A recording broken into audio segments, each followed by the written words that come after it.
Thank you, Mr. Chairman. I'm Christopher Cabaldon. I'm the Executive Director of the Linked Learning Alliance, and you've heard a lot about the demise of arts education in California schools today, and I feel bad.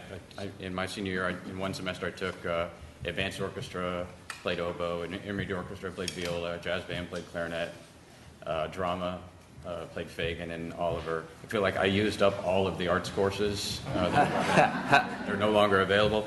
But I think part of what I want to give you today is some good news about what's going on in the creative economy and the next generation of youth, and also to give us a different lens to think about it. Because one fundamental point I want to leave you with is that if we use as the metric of our success in preparing the creative economy some set of figures about how closely our schools today match what was happening in 1950 and 1960 and 1970, we are going to fail. If it's simply about how many of the arts courses that we traditionally think of in the curriculum exist in today's curriculum, we won't hit the mark in terms of the creative economy. We won't meet the needs that students have. Part of what we're learning, I think, in California education today, and you've heard a little bit of insight about it today, is that the power that arts have always had to ignite students' passion, their interest in life and in learning and in creating, is become more and more the foundation of large-scale changes in public education in California more generally, linked with a much more intentional work around college and career readiness for all. Recalling that in 1950 and 1960, when we had our woodshop courses and my orchestra courses, we didn't actually expect most students in California high schools to graduate and go on to post-secondary. That wasn't an expectation of our education system. Today it is, and so the curriculum has to serve all and ignite the passions of all the students that are there, and they are voting with their feet. This is a slide that shows some of what's going on in linked learning pathways in California, and I'll describe it in a moment in more detail, but linked learning is essentially the integration of career technical education, high-quality pathways of career technical education, so not a typing class over here and then a painting class over there, but a pathway that is oriented towards one of California's high-priority industry sectors. At the end of that pathway, the students have both career skills in that sector, but also are fully ready for college success at UC, CSU, a private institution, or at a community college. And that they still have the choice when they graduate to do whatever they want to. Right? The fact that they've entered a fashion pathway in the 9th grade doesn't mean that if that fashion pathway made them realize they don't really like clothes, that they can't change their mind and become a nurse or a doctor or something else once they leave high school. That the choice remains theirs, that the full level of preparation is there for all. You've heard a little bit about the linked learning approach in what Sean described and what Austin described as well, in the blending of the erosion of the wall between the school and industry in ways that really bring the curriculum to life. Students are voting with their feet. If you in the career technical pathways in California that adopt this linked learning approach, and you might see them in the real world in their natural habitat as something like a California Partnership Academy, or a National Academy Foundation Academy, or any other pathway in this regard.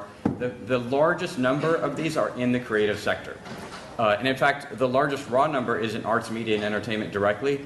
And then when you add in the other sectors that you've heard about today that are part of that creative economy, it's more than a third of all of the career technical pathways that are linked learning aligned in California are in the creative economy.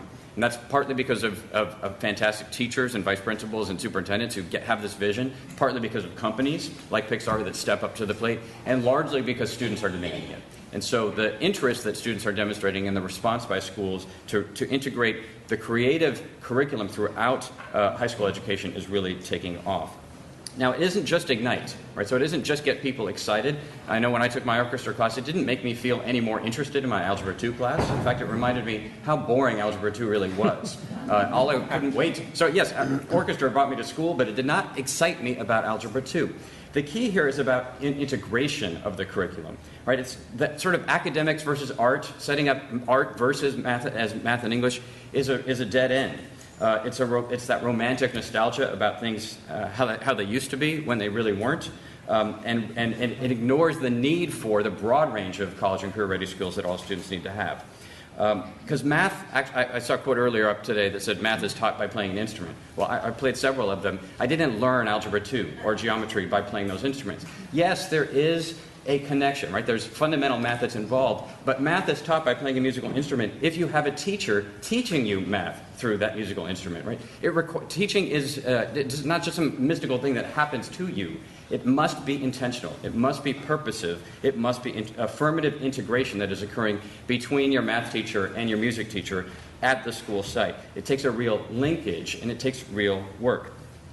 David Malmuth earlier today talked about the criticality of collisions, of ideas, and of space in order to create creativity, and the same thing is true in learning. Creativity only happens when you have an active, robust, constant collision of ideas, concepts, constraints, and opportunities, where you have to take one mental model and set of tools and apply it in some totally novel way in something different. And so this notion of islands of curriculum is really becoming an anachronism as the Common Core and linked learning are inducing more and more schools to say, no, we have to integrate this together, and that's what these pathways are about. Now, we're talking about real integration, right? So it's not simply taking our algebra class example, a train leaves Chicago at 9 a.m., another train leaves LA at 10 a.m., when and where do they meet? It's not simply saying, okay, a taiko drum group starts marching from Chicago at 9 a.m., and the cast of The Wiz coming from Sheldon High School's drama class starts easing on down the road at 10 a.m. Where and when did they meet? It's not that. It is real day-to-day integration of the curriculum and collaboration between the two teachers, or in many cases, sets of teachers that are doing this together. That's really key in terms of the new way that curriculum is emerging. Sort of, for my arts friends, a curricular synesthesia that is intentional in a real way. Then the second key component of that is exactly what Sean described, which is it comes to life most often when students see its connection in the real world. When they see real-world adults using it and applying it in real life. It's not enough to say, yes, you will someday use Algebra 2, which I have never used. But to actually, as a student, to see real-world professionals doing that and responding and criticizing and giving them the kind of career context and skills that take that passion and apply it in ways that really matter to them. And so in terms of lessons that I think are here for state policy, one of them is a real effort to help industry self-organize. The way this has always been done is by great teachers, superstar teachers like Sean, who go out and find Austin. Say, Austin, I need your help on this. That is terrific, and what Sean is doing in terms of adding additional adding that second high school, we need to get this to everybody, right? So to do that cannot be simply the work of superstar teachers making those connections one at a time. The industries and the industry associations, those sectors need to be organized themselves in order to be good partners with schools. It's not a question of bringing business to the table. It's a question of business matching up with their own table and their own resources in a systematic way. Second is the workforce investment boards have to be part of the equation because they have resources and the ability to help that industry connection with schools happen. And then third is deploying the resources that you have already provided. Right, so you, Mr. Chairman, you mentioned some of the funding that's been increased, but there is a huge amount of resources that are available to schools that you've already put into place. The local control funding formula, which will allow schools to allocate the resources for all of these purposes. As it matches up with their need to produce on measures of accountability of college and career readiness, but also $100 million from the federal government for the Youth Career Connect program, which is in the same vein. The $1 billion plus for implementation of the Common Core. So what we're talking about is lots of money, right? So it's not just the money that says arts stamped on the front of it, not just the money that says creative economy stamped on it, but all the rest of the $50 billion that can be allocated in ways that advance this agenda, even if the cover of it doesn't say "apply for me" here. That's, I think, really the critical agenda, and to use those resources in a way that activate industry, integrate curriculum in meaningful ways. One other way that you've advanced this work that we have to keep pushing on, and this is the other piece of this slide, which is one challenge in the past has been UC and CSU said, here's the pattern of courses that you need for admission. And it's, the A to G courses, it was A to F when I went to school. And it's exactly those things. Right? So, and we have to be delivered that way in silos. And so if you were in an engineering and design course that had a lot of geometry in it, maybe it was mostly geometry, that doesn't count for your math course for UC. For UC, unless you were taking it as geometry and only geometry had to be as boring as possible, then if it wasn't that, it didn't count.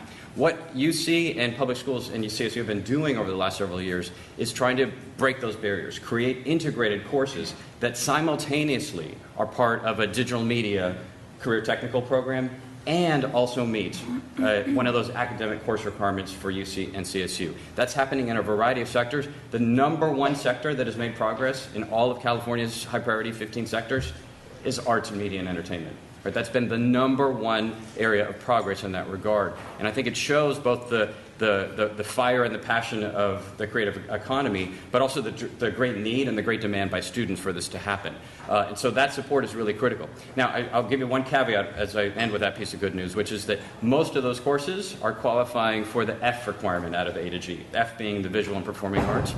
And almost all of the rest of them are qualifying for G, which is the elective. And one of the things that the legislature needs to keep pushing on is to say to UC and to CSU and to high schools, make more courses that are that architecture course that satisfy the geometry requirement. Make more courses that satisfy the English requirement. There's an example up here of courses that have been developed, one called Designing the American Dream, where students are studying American history. But as part of that course, they have to go through the entire process of writing production of movies. And it counts both for their arts, media, and entertainment career cluster, right? But it also fully counts for the English course. And the same thing occurs in a language takes the stage course where students are doing soup to nuts production of a drama production as part of their study of the history and the language and the literature of theater. We need more courses like that, and we need them across the disciplines so that it is really possible to build a curriculum that students who are interested in the creative economy can unleash that interest and apply it in real-world ways and make them college and career ready and contribute to California's prosperity. Thank you, Chris.